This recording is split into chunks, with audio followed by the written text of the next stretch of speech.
सन्मानयोग जुगहो जुग अटल चवर छतर तख्तां दे मालिक गुरता गद्दी ते सुभाए मान दसां ही पातशाहियां दी आत्मिक जोत शब्दा अवतार सतगुरु धन धन साहिब श्री गुरु ग्रंथ साहिब महाराज सच्चे पातशाह जी दी पावन पवित्र अते निकी गोद का आनंद माण रहे। गुरमुख प्यारे सत संगी जनों, गुरु फतेह प्रवान करो जी। वाहिगुरु जी का खालसा वाहिगुरु जी की फतेह। सतगुरां दी अपार बख्शिश किरपा मेहरामत का सदका इस पावन स्थान ते पिछले कुछ दिनों तो आप जी गुरमत समागमां दे विच हाजरियां भर रहे हो। बेअंत विद्वान महापुरखों ने कीर्तनियां ने आप जी नूं सतगुरां दे चरनां नाल जोड़ना कीता है। जिन्हां महापुरखों की मिठी याद अंदर आप सारे ही इन्हां गुरमत समागमां दीयां हाजरियां भर रहे हो। सचखंड वासी ब्रह्म ज्ञानी महापुरख संत बाबा सुच्चा सिंह जी जिन्हां ने अपने समुचे जीवन के अंदर बेअंत प्राणियों गुरमुखों गुरमत के लड़ लाया अते उन्हां दे जीवन के अंदर गुरमत का प्रकाश किया। अते ये जो गुरमत का प्रकाश है उन्हां वल्लों बख्शी हुई इस पावन स्थान इस जवदी कला जो ये दमदमी टकसाल है इत्थे रह रहे विद्यार्थियों के हिरदे विच निता ही वो प्रवाह जो है उस तरह चल रहा है। संत महापुरख बाबा अमीर सिंह जी जिन्हां दी सरप्रस्ती हेठ इत्थे विद्यार्थी गुरमत की रागां की विद्या लैके ते अपने जीवन के अंदर जिथे गुरमत का प्रकाश करते हैं उत्थे होरनां दे हिरदे नूं भी वो गुरमत के नाल जोड़न का यतन करते हैं। गुरु प्यारी साध संगत अज का जो समा है विज्ञान का युग है, पदार्थ का युग है। परमार्थ के वास्ते बंदे की दूरी बढ़ती जा रही है। यही कारण है कि बंदा जो है आम ही ये गल कह देता है कि संसार के उत्ते कोई सतपुरख नहीं है, कोई साध नहीं है, कोई महापुरख नहीं है। ये मनुखा जीवन की आम ही धारणा बन चुकी है। पर जिन्हां ने परमेश्वर नूं सिमरिया है, जिन्हां ने गुरु ग्रंथ साहिब महाराज जी की बाणी नूं विचारिया है, पढ़िया है, उन्हां नूं पता है कि इस संसार के उत्ते परमेश्वर आप अपना रूप साध रूप अपना तन धारिया। सतगुरु जी की बाणी का प्रमाण है वो परमेश्वर साध रूप होकर के हमेशा ही इस धरती के उत्ते विचरदा है। देखो अज साडा मन पदार्थवादी होने करके परमार्थ तो मुनकर होया परमेश्वर की होंद नूं कबूलदा नहीं है। अज का जो नौजवान है, अज का नौजवान बच्चा बच्चियां संसार के अंदर उन्होंने वास्ते परमात्मा की कोई होंद नहीं है, क्योंकि असी विज्ञानक युग में जी रहे हाँ, असी एक पदार्थवादी युग में समा बतीत कर रहे हैं। पर जे धन साहिब श्री गुरु ग्रंथ साहिब महाराज सच्चे पातशाह जी की बाणी का ओट आसरा लईए तो मैं आप जी के नाल कुछ उन्हां विचारां की सांझ पा दियां जो अज समुची मनुखता के सन्मुख एक अटल सच्चाई के वांग खड़ियां हैं। सतगुरु गुरु ग्रंथ साहिब महाराज जी की बाणी पढ़ते हाँ तो सतगुरु जी ने कुछ ऐसे बोल कहे हैं जिन्होंने सुन करके पढ़ करके तो साडे मन नूं ये तसल्ली हो जाती है कि गुरु ग्रंथ साहिब महाराज जी के जो बोल हैं वो सत हैं। सतगुरु जी के बोल जो हैं वो सत हैं। साडे मन के तर्क जो हैं वो रुक जाते हैं।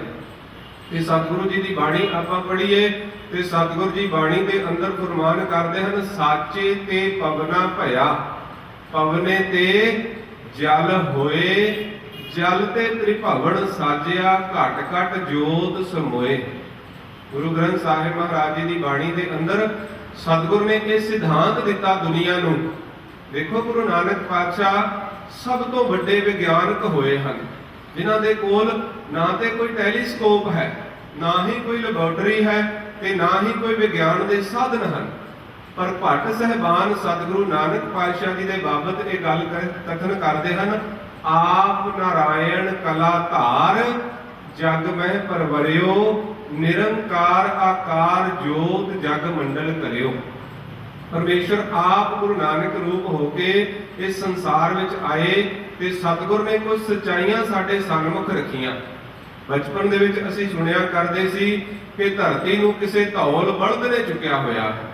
आम ही बच्चों नूं इह साखियां सुणाईयां जांदियां कि धरती किसे धौले बलद ने चुकी हुई है।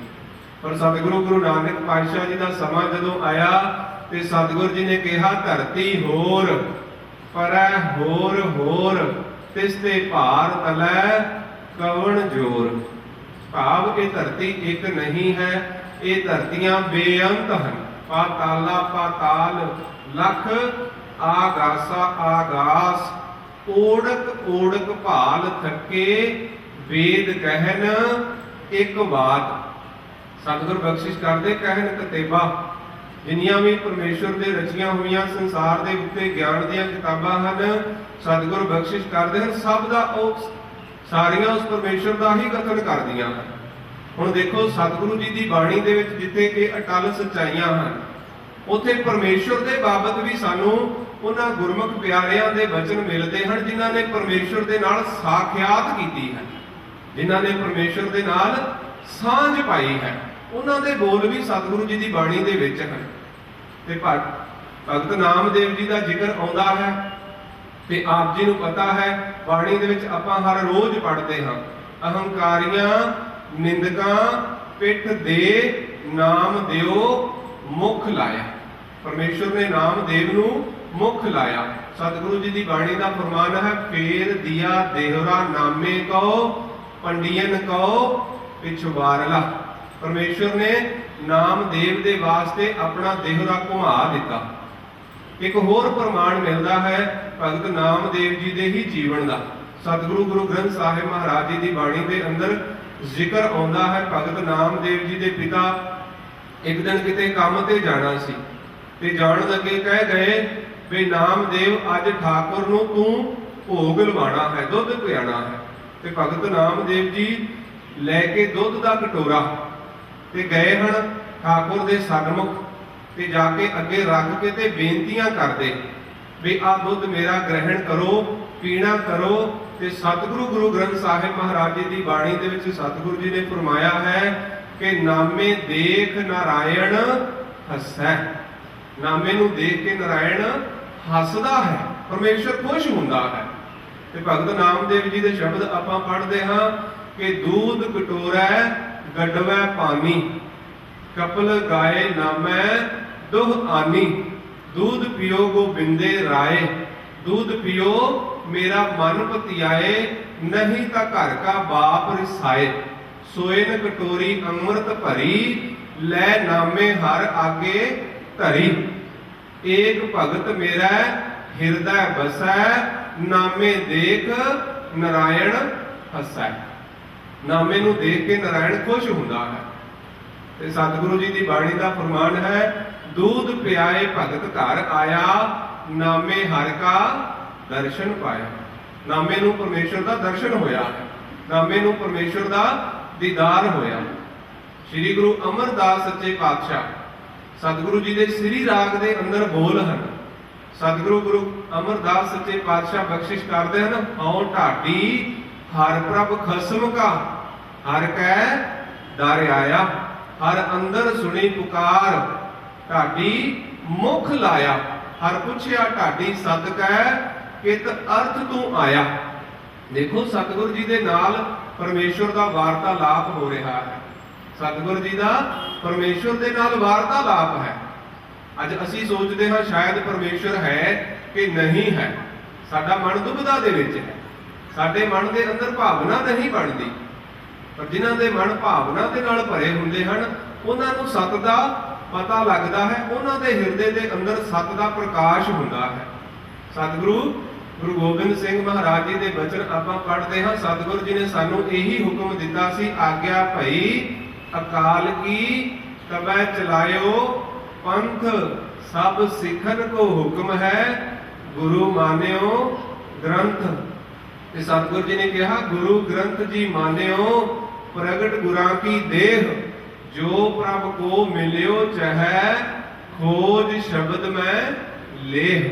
सतगुरु जी ने कहा शब्द दे विचों खोज लियो, शब्द दे विचों वाहो वाहो बाणी निरंकार है।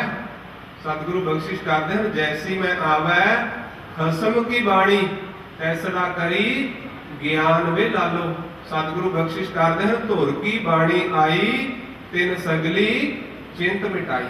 पर देखो अज साडियां चिंतावां खड़ियां हुईयां हैं, भरोसा नहीं है, विश्वास नहीं है। अज साडे मन मनमत दे नाल भरे हुए हैं, मनमत दे नाल। गुरु गल साडा मुख नहीं है, साडा मन मनमुखी होया है। असी गुरु की मत लैण नूं तैयार नहीं हाँ, क्योंकि कदे असी गुरु के शब्द नूं पढ़िया नहीं है, विचारिया नहीं है। पर जिन्हां महापुरखों के अज असी सालाना पुरब मना रहे हैं, अज क्यों उन्हां दे नाम ते मेले लगते हैं, क्यों उन्हां दे पुरब मनाए जाते हैं? क्योंकि उन्होंने इस गल नूं जान लिया सी, उन्होंने इस गल नूं समझ लिया सी कि परिपूर्ण परमेश्वर जो अकाल पुरख वाहिगुरु है वो गुरु ग्रंथ साहिब महाराज जी की बाणी विच वसदा है। वो परिपूर्ण परमेश्वर का वास किथे हुंदा है? सतगुरु बख्शिश कर देन हर प्रभ बसै साध की रसना। वो परमेश्वर साध सतपुरखां की रसना के उत्ते वास करता है। वो परिपूर्ण परमेश्वर विच संगत हर प्रभ वसै जीओ। वो परमेश्वर का वास हर थां ते है, पर साडे नेत्र नहीं हैं, क्योंकि साडे कोल ज्ञान नहीं है। अज्ञानता वस होया मन थां थां ते भटकदा है, थां थां ते धक्के खांदा है। अज मनुखता दी जो हालात हो रहे हैं, देखो अज नौजवान पीढ़ी के कोल किसी प्रकार की कोई उसारू सोच नहीं है। उसारू सोच ना होने करके अज का नौजवान जो है नशियां दे विच गलतान है, नशियां नूं अपने जीवन का आधार बना लेंदा है। पर जिन्हां ने गुरमत नूं गुरबाणी नूं अपने जीवन का आधार बना लिया, उन्हां दे जीवन के अंदर आनंद आ गया। सतगुरु बख्शिश करते हैं आनंद भया मेरी माए सतगुरु मैं पाया। जिन्हां ने सतगुरु नूं पा लिया ना, उन्होंने होर किसी की थोड़ नहीं रही। जिन्हां ने गुरु ग्रंथ साहिब महाराज जी की बाणी नूं अपने जीवन का आधार बना लिया ना, उन्होंने सारिया जीवन दीयां कमियां परमेश्वर आप दूर करता है। वो परमेश्वर जिस परमेश्वर के दर्शन नामदेव नूं होए। यह बिद सुन के जाटरो उठ भगती लागा।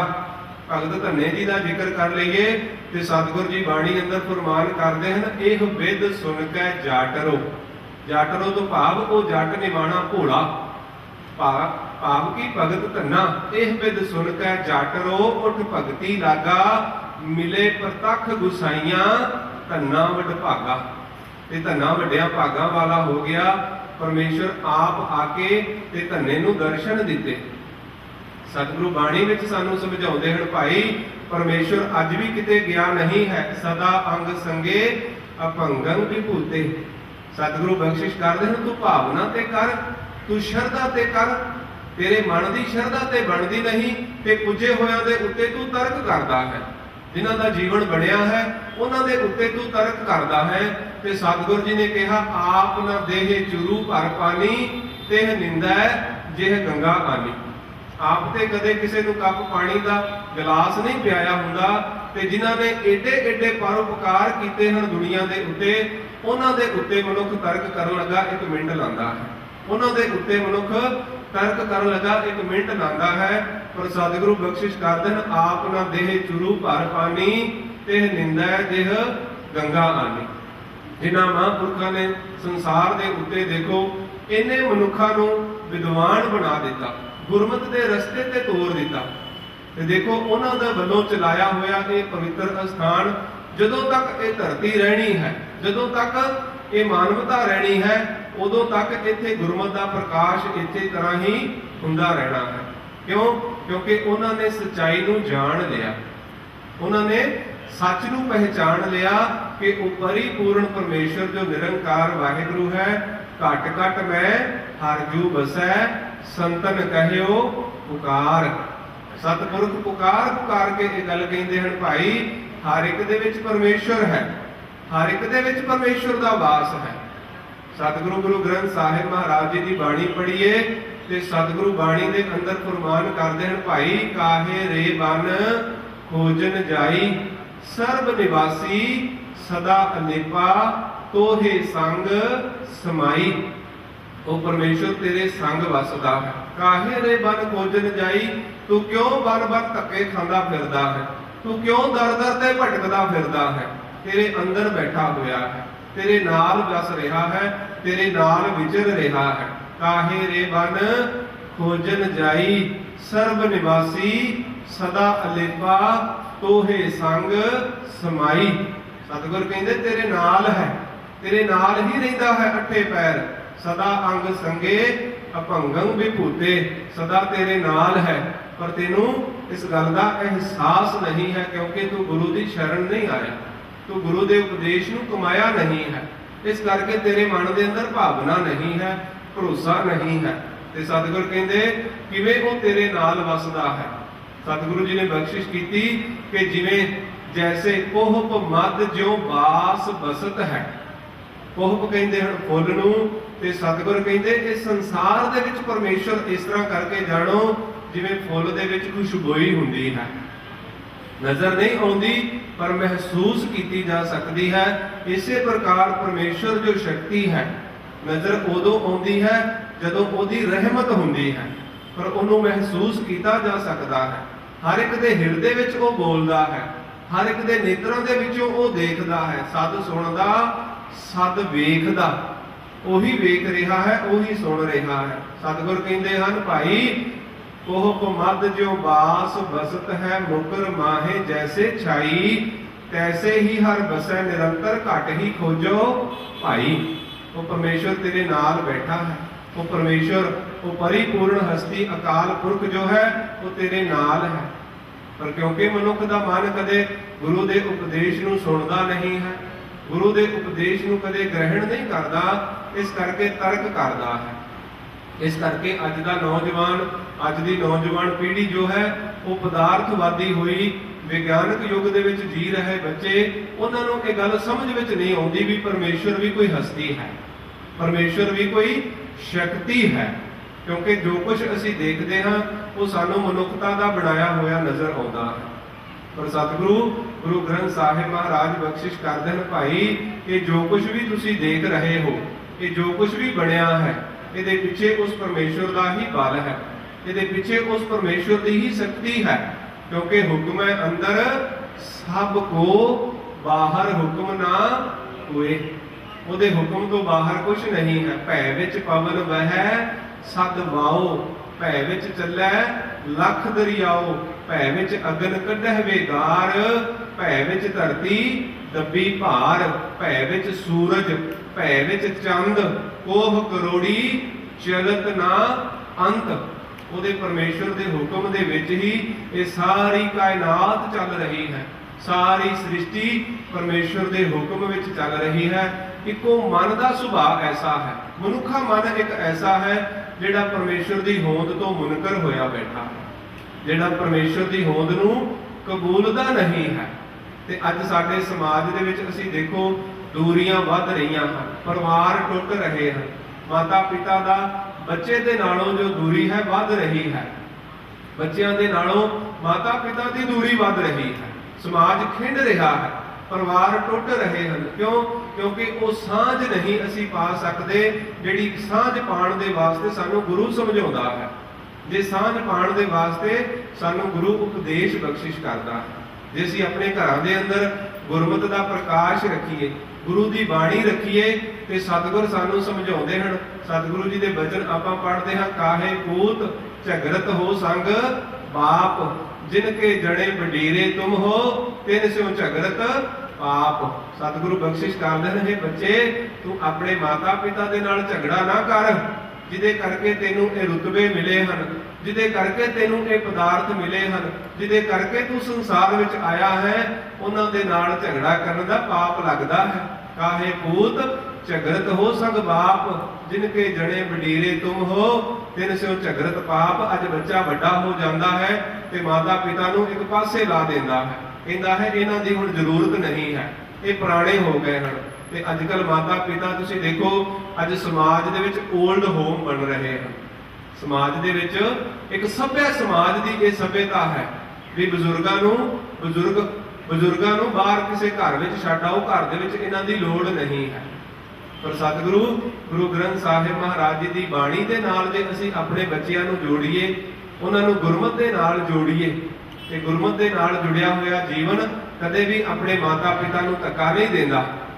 ਗੁਰਮਤਿ ਦੇ ਨਾਲ ਜੁੜਿਆ ਹੋਇਆ ਪਰਿਵਾਰ ਕਦੇ ਵੀ ਆਪਣੇ ਜੀਆਂ ਨੂੰ ਧੱਕਾ ਨਹੀਂ ਦੇ ਸਕਦਾ, ਕਿਉਂਕਿ ਸਤਿਗੁਰੂ ਗੁਰੂ ਗ੍ਰੰਥ ਸਾਹਿਬ ਮਹਾਰਾਜ ਬਖਸ਼ਿਸ਼ ਕਰਦੇ ਰਹੇ ਭਾਈ, ਸਾਰਿਆਂ ਦੇ ਵਿੱਚ ਪਰਮੇਸ਼ਵਰ ਦੀ ਜੋਤ ਹੈ, ਸਾਰਿਆਂ ਦੇ ਵਿੱਚ ਉਹ ਅਕਾਲ ਪੁਰਖ ਵਾਹਿਗੁਰੂ ਵਸਦਾ ਹੈ, ਸਾਰਿਆਂ ਨੂੰ ਪਰਮੇਸ਼ਵਰ ਪਾਲਦਾ ਹੈ। ਦੇਖੋ ਅੱਜ ਸੰਸਾਰ ਦੇ ਅੰਦਰ ਅਸੀਂ ਭਰੂਣ ਹੱਤਿਆ ਵਰਗੀ ਸਮੱਸਿਆ ਦੇ ਨਾਲ ਜੂਝ ਰਹੇ ਹਾਂ। ਅੱਜ ਬੀਬੀਆਂ ਵੀਰ ਸਾਡੇ ਬੱਚੀ ਨੂੰ ਜਨਮ ਲੈਣ ਤੋਂ ਪਹਿਲਾਂ ਹੀ ਕਤਲ ਕਰ ਦਿੰਦੇ ਹਨ। ਪਰ ਸਤਿਗੁਰੂ ਗੁਰੂ ਗ੍ਰੰਥ ਸਾਹਿਬ ਮਹਾਰਾਜ ਜੀ ਤੋਂ ਪੁੱਛੋ, ਸਤਿਗੁਰ ਕਹਿੰਦੇ ਹਨ ਪਹਿਲੋਂ ਦੇ ਤੈ ਰਿਜਕ ਸਮਾਹ, ਪਾਛੇ ਦੇ ਤੈ ਜੰਤ ਉਪਾਹ। ਜੰਤ ਬਾਅਦ ਵਿੱਚ ਧਰਤੀ ਤੇ ਆਉਂਦਾ ਹੈ, ਜੀਵ ਬਾਅਦ ਵਿੱਚ ਪੈਦਾ ਹੁੰਦਾ ਹੈ, ਪਰਮੇਸ਼ਰ ਉਹਦਾ ਸਾਰਾ ਰਿਜਕ ਪਹਿਲਾਂ ਭੇਜ ਦਿੰਦਾ ਹੈ, ਪਰਮੇਸ਼ਰ ਉਹਦਾ ਰਿਜਕ ਪਹਿਲਾਂ ਭੇਜ ਦਿੰਦਾ ਹੈ। ਪਰ ਮਨੁੱਖ ਆਪਣੀ ਜੜਤਾ ਮੂੜਤਾ ਅਗਿਆਨਤਾ ਕਰਕੇ ਤੇ ਕੁੱਖ ਦੇ ਵਿੱਚ ਹੀ ਉਸ ਬੱਚੀ ਨੂੰ ਕਤਲ ਕਰ ਦਿੰਦਾ ਹੈ ਵੀ ਕੱਲ ਨੂੰ ਇਹਦਾ ਵਿਆਹ ਕਰਨਾ ਪੈਣਾ ਹੈ, ਇਹਦਾ ਖਰਚਾ ਨਹੀਂ ਮੇਰੇ ਤੋਂ ਪੁੱਗਣਾ। ਪਰ ਸਤਿਗੁਰੂ ਬਖਸ਼ਿਸ਼ ਕਰਦੇ ਹਨ ਤੈਨੂੰ ਕਾਹਦੀ ਚਿੰਤਾ ਹੈ, ਨਾਨਕ ਚਿੰਤਾ ਮਤ ਕਰਹੁ, ਚਿੰਤਾ ਤਿਸ ਹੀ ਹੈ ਜਲ ਮਹਿ ਜੰਤ ਉਪਾਇਨ ਤਿਨਾ ਭਰੋਜੀ ਦੇ। ਸਤਿਗੁਰੂ ਬਖਸ਼ਿਸ਼ ਕਰਦੇ ਹਨ ਸੈਲ ਪੱਥਰ ਮਹਿ ਜੰਤ ਉਪਾਏ ਤਾਕਾ ਰਿਜਕ ਆਗੇ ਕਰ ਧਰਿਆ, ਮੇਰੇ ਮਾਧੋ ਜੀ ਸਤ ਸੰਗਤ ਮਿਲੇ ਸੋ ਤਰਿਆ। ਗੁਰੂ ਗ੍ਰੰਥ ਸਾਹਿਬ ਮਹਾਰਾਜ ਜੀ ਸਾਡੇ ਸਨਮੁਖ ਉਹ ਵਿਗਿਆਨਕ, ਉਹ ਸਮਾਜਿਕ ਸੱਚਾਈਆਂ ਰੱਖਦੇ ਹਨ ਵੀ ਜੇ ਅਸੀਂ ਗੁਰੂ ਸਾਹਿਬ ਜੀ ਦੀ ਬਾਣੀ ਦਾ ਨਿਤਨੇਮ ਕਰੀਏ ਨਾ, ਹਰ ਗੁਰਸਿੱਖ ਆਪਣੇ ਘਰ ਦੇ ਅੰਦਰ ਆਪਣੇ ਬੱਚਿਆਂ ਨੂੰ ਗੁਰਬਾਣੀ ਦੀ ਸੰਧਿਆ ਦੇਵੇ। ਹਰ ਰੋਜ਼ ਵੀ ਜੇ ਅਸੀਂ ਆਪਣੇ ਬੱਚੇ ਨੂੰ ਇੱਕ ਸ਼ਬਦ ਵੀ ਗੁਰਬਾਣੀ ਦਾ ਸਿਖਾ ਦਈਏ। ਦੇਖੋ 18 ਸਾਲ ਲੱਗਦੇ ਹਨ, 20 ਸਾਲ ਲੱਗਦੇ ਹਨ ਸਾਡੇ ਬੱਚੇ ਨੂੰ, ਤੇ ਉਹ ਵਿਦਵਤਾ ਹਾਸਲ ਕਰਦਾ ਹੈ, ਸਕੂਲੀ ਵਿਦਿਆ ਹਾਸਲ ਕਰਦਾ ਹੈ। ਪਰ ਇਹ ਯਕੀਨੀ ਨਹੀਂ ਹੈ ਵੀ ਉਹ 18 ਸਾਲ ਦੀ ਹਾਸਲ ਕੀਤੀ ਹੋਈ ਵਿਦਿਆ ਉਹਦਾ ਜੀਵਨ ਸਫਲ ਕਰ ਦੇਵੇ। ਹੋ ਸਕਦਾ ਹੈ ਉਹ ਕਿਸੇ ਵੱਡੇ ਅਹੁਦੇ ਤੇ ਚਲਾ ਜਾਏ, ਪਰ ਵੱਡੇ ਅਹੁਦੇ ਤੇ ਜਾ ਕੇ ਵੀ ਉਹਨੂੰ ਜੋ ਅਧਿਆਤਮਿਕ ਦਾ ਗਿਆਨ ਹੈ, ਜੋ ਮਨ ਦੀ ਸ਼ਾਂਤੀ ਹੈ, ਉਹ ਪ੍ਰਾਪਤ ਨਹੀਂ ਹੋ ਸਕਦੀ। ਪਰ ਇਹ ਜ਼ਰੂਰ ਹੈ ਜੇ ਉਹ ਨਿਤਨੇਮੀ ਹੋਵੇਗਾ, ਜੇ ਉਹਨੂੰ ਗੁਰਮਤਿ ਦਾ ਪ੍ਰਕਾਸ਼ ਉਹਦੇ ਹਿਰਦੇ ਵਿੱਚ ਹੋਵੇਗਾ, ਤੇ ਉਹਦੇ ਜੀਵਨ ਦੀ ਭਟਕਣਾ ਸਮਾਪਤ ਹੋ ਜਾਏਗੀ। ਉਹਨੂੰ ਪਤਾ ਲੱਗ ਜਾਏਗਾ ਕਿ ਜੀਵਨ ਦਾ ਆਧਾਰ ਕੀ ਹੈ, ਇਹ ਜੀਵਨ ਕਿਵੇਂ ਚੱਲ ਰਿਹਾ ਹੈ। ਉਹ ਪਰਮੇਸ਼ਵਰ ਹੀ ਸ਼ਕਤੀ ਹੈ ਜੋ ਸਾਰਿਆਂ ਦੀ ਪਾਲਣਾ ਕਰਦੀ ਹੈ।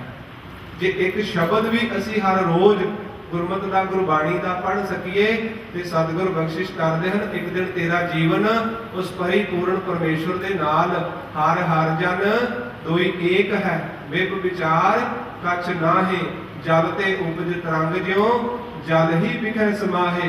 ਤੇਰਾ ਤਨ ਤੇਰਾ ਜੀਵਨ ਉਹਨਾਂ ਪੁੱਜੇ ਹੋਏ ਚਰਨਾਂ ਵਾਂਗ ਹੋ ਜਾਏਗਾ ਜਿਨ੍ਹਾਂ ਦੀ ਬਾਣੀ, ਜਿਨ੍ਹਾਂ ਦਾ ਉਪਦੇਸ਼ ਅੱਜ ਅਸੀਂ ਸਟੇਜਾਂ ਤੇ ਬੈਠ ਕੇ ਕਰਦੇ ਹਾਂ ਤੇ ਨੀਚੇ ਬੈਠ ਕੇ ਸੁਣਦੇ ਹਾਂ। ਉਹਨਾਂ ਨੇ ਗੁਰੂ ਦੇ ਸ਼ਬਦ ਨੂੰ ਕਮਾਇਆ, ਉਹਨਾਂ ਨੇ ਗੁਰੂ ਦੇ ਉਪਦੇਸ਼ ਨੂੰ ਕਮਾਇਆ, ਤੇ ਤਾਂ ਅਸੀਂ ਪੜ੍ਹਦੇ ਹਾਂ ਰਵਿਦਾਸ ਢੁਵੰਤਾ ਢੋਰ ਨੀਤ ਉਨ ਤਿਆਗੀ ਮਾਇਆ, ਪ੍ਰਗਟ ਹੋਆ ਸਾਧ ਸੰਗ ਹਰ ਦਰਸ਼ਨ ਪਾਇਆ। ਸੈਣ ਨਾਈ ਬੁੱਧਕਾਰੀਆ ਉਹ ਘਰ ਘਰ ਸੁਣਿਆ, ਹਿਰਦੈ ਵਸਿਆ ਪਾਰ ਬ੍ਰਹਮ ਭਗਤਾ ਮੈਂ ਗੁਣਿਆ। ਸੋ ਸਤਿਗੁਰੂ ਰਹਿਮਤ ਕਰਨ, ਗੁਰੂ ਦਾ ਉਪਦੇਸ਼ ਸਾਡੇ ਹਿਰਦੇ ਵਿੱਚ ਵਸੇ। ਸਤਿਗੁਰੂ ਇਸੇ ਤਰ੍ਹਾਂ ਇਸ ਪਾਵਨ ਅਸਥਾਨ ਦੇ ਉੱਤੇ ਆਪਣਾ ਮਿਹਰਾ ਭਰਿਆ ਹੱਥ ਰੱਖਣ ਤਾਂ ਕਿ ਇੱਥੇ ਪੜਾਉਣ ਵਾਲੇ ਤੇ ਪੜ੍ਹਨ ਵਾਲੇ ਵੀਰਾਂ ਨੂੰ ਗੁਰਮਤਿ ਦਾ ਚਾਨਣ ਉਹਨਾਂ ਦੇ ਹਿਰਦੇ ਵਿੱਚ ਹੋਵੇ। ਤਹਿ ਦਿਲੋਂ ਧੰਨਵਾਦ ਸੰਤ ਮਹਾਂਪੁਰਖ ਬਾਬਾ ਅਮੀਰ ਸਿੰਘ ਜੀ ਦਾ, ਜਿਨ੍ਹਾਂ ਨੇ ਏਡਾ ਵੱਡਾ ਇਹ ਵਿਦਵਾਨ ਇਕੱਠ ਕੀਤਾ, ਜਿਨ੍ਹਾਂ ਨੇ ਆਪ ਜੀ ਨੂੰ ਗੁਰਮਤਿ ਦੇ ਨਾਲ ਜੋੜਿਆ ਹੈ। ਬਾਣੀ ਦਾ ਉਚਾਰਨ ਕਰਦਿਆਂ, ਵਿਚਾਰਾਂ ਕਰਦਿਆਂ ਬੇਅੰਤ ਭੁੱਲਾਂ ਹੋ ਜਾਂਦੀਆਂ ਹਨ। ਸਤਿਗੁਰੂ ਗੁਰੂ ਗ੍ਰੰਥ ਸਾਹਿਬ ਮਹਾਰਾਜ ਗੁਰੂ ਰੂਪ ਖਾਲਸਾ ਸਾਧ ਸੰਗਤ ਬਖਸ਼ਣਹਾਰ ਹੋ ਬਖਸ਼ ਲੈਣਾ। ਹੋਈਆਂ ਭੁੱਲਾਂ ਚੁੱਕਾਂ ਦੀ ਖਿਮਾ ਬਖਸ਼ੋ ਆਸੀਸ। ਸੰਬਤ ਸਾਹਾ ਲਿਖਿਆ ਮਿਲ ਕਰ ਪਾਵੋ ਤੇਲ, ਦੇਹੋ ਸੱਜਣ ਆਸੀਸੜੀਆਂ ਜੋ ਹੋਵੇ ਸਾਹਿਬ ਸਿਓ ਮੇਲ। ਬੁਲਾਓ ਫਤਿਹ ਆਖੋ ਜੀ ਵਾਹਿਗੁਰੂ ਜੀ ਕਾ ਖਾਲਸਾ, ਵਾਹਿਗੁਰੂ ਜੀ ਕੀ ਫਤਿਹ।